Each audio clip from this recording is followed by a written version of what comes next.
This episode is sponsored by Tomiko. More about their amazing virtual workplace and how it enables spontaneous conversations when you work distributed or have a hybrid remote office setup at the end of the video. Having a good facilitator for a meeting or workshop can have a huge impact on the quality of the conversations and in helping the group reach clear agreements. But even though the meeting host contributes with structure, guidance, timekeeping and facilitation, remember that it's the responsibility of all participants to make the meeting good and to reach the desired outcome. Here follows some tips and advice from me on how you can be a better participant and contributor in meetings and workshops.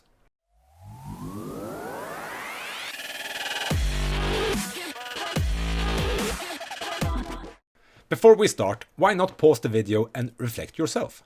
What are you mindful of as a participant in a meeting or workshop to contribute positively and to help the meeting become a good one? If you're watching this together with others, for example your team, why not discuss in pairs for a few minutes? And afterwards, let's compare notes and discuss the video. These are some of my things I'm trying to be mindful of. I've summarized them in this poster, and if you want to download the summary, you'll find a link in the description below. Alright, let's dive in. Don't interrupt or dominate. In order to have a qualitative conversation and a strong, inclusive decision, we need to create a space where everyone feels safe to share and are willing to express their thoughts and opinions. Interrupting others or dominating the conversation promotes the opposite: insecurity, passivity, conformity. First, listen. Start with trying to understand the proposal, arguments, and perspective of others. Try to avoid being on the hunt for things you disagree with or to focus on your own future replies. Ask curious questions to understand better and to get clarity on the other person's reasoning. Don't silently disagree. Don't have the room believe your silence means agreement, when in fact you're skeptical and won't spend energy honoring the decision. Or the reverse.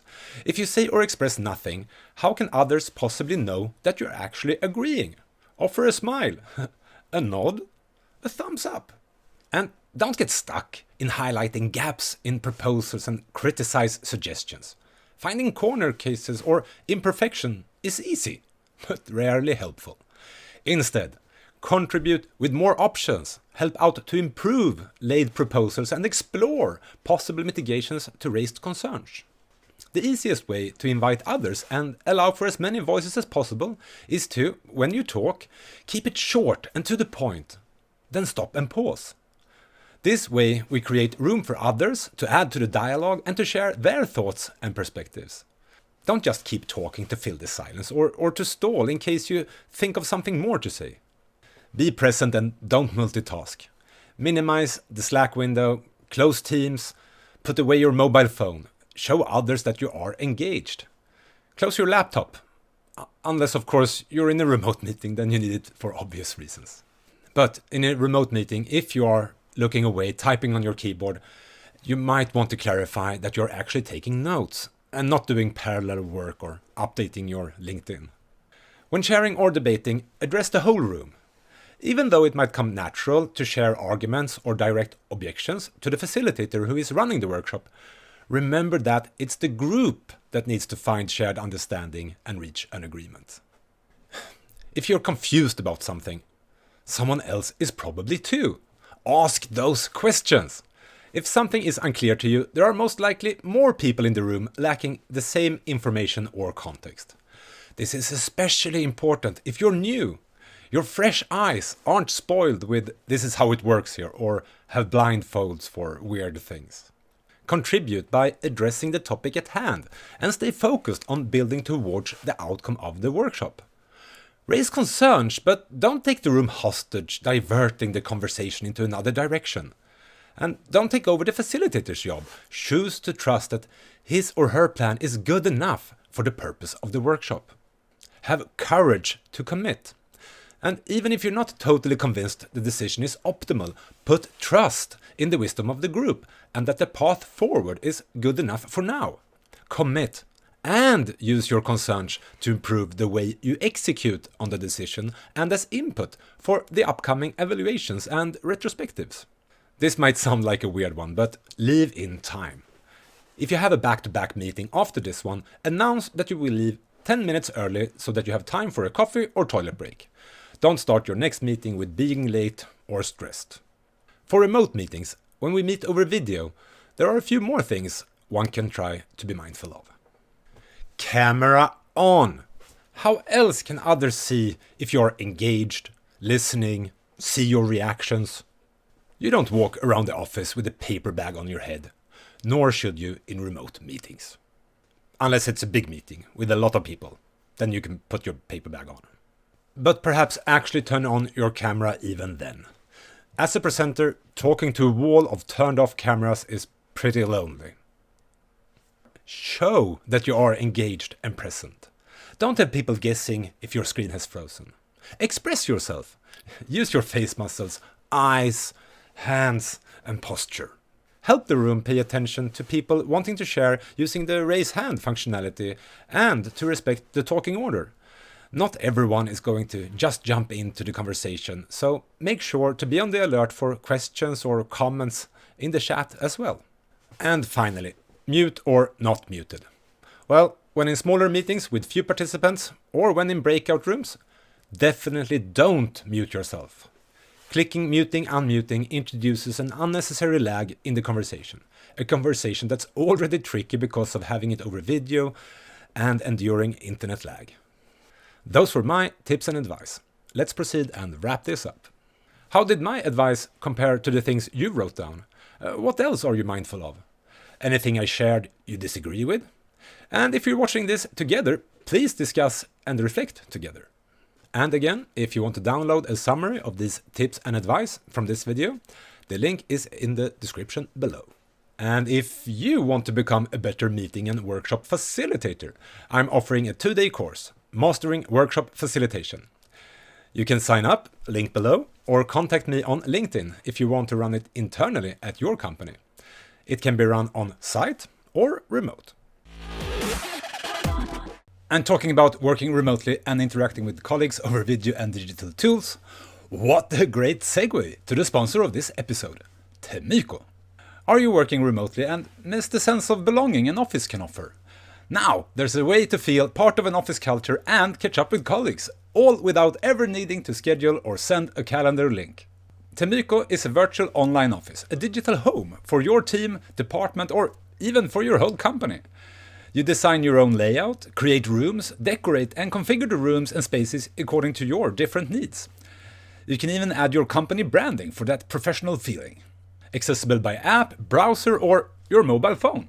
Now you can bring the office with you anywhere in the world. Never be tied to a single physical location again.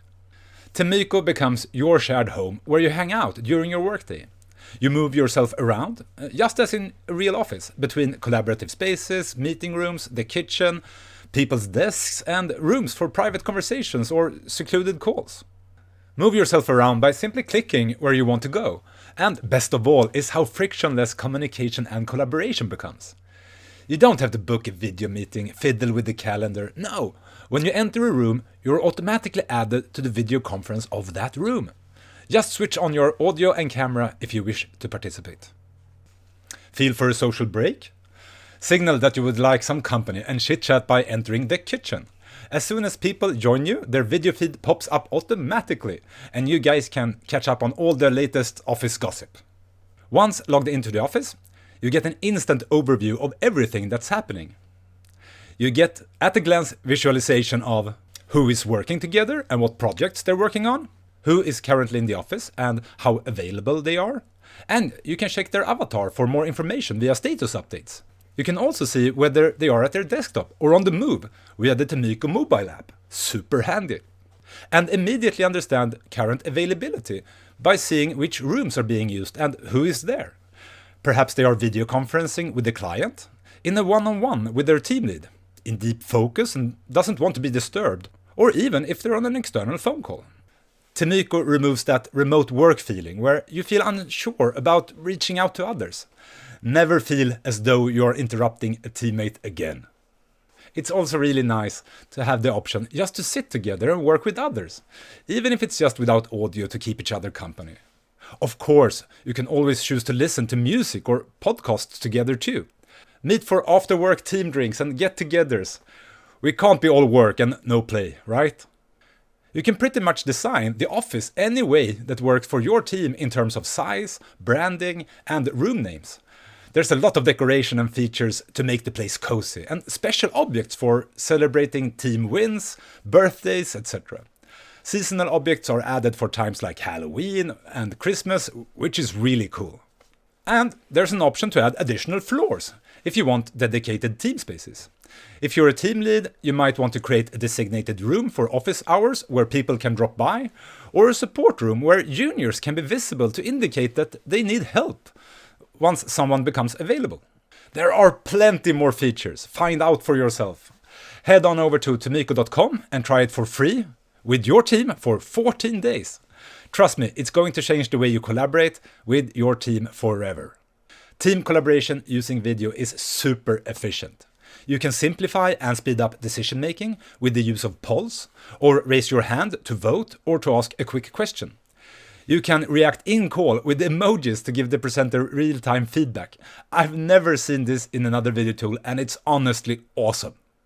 And wait for it, drum roll, you can have double screen sharing, pair programming on steroids. Whoa. Head over to tomiko.com and try it. Link in the description below, of course. Thank you for watching. Making videos like this takes time. The support from you, my amazing Patreons, means everything to me. Thank you. If you're new to this channel, make sure to subscribe so you don't miss any future episodes. And while you're at it, why not check out some of these previous ones? Explore, have fun, be safe.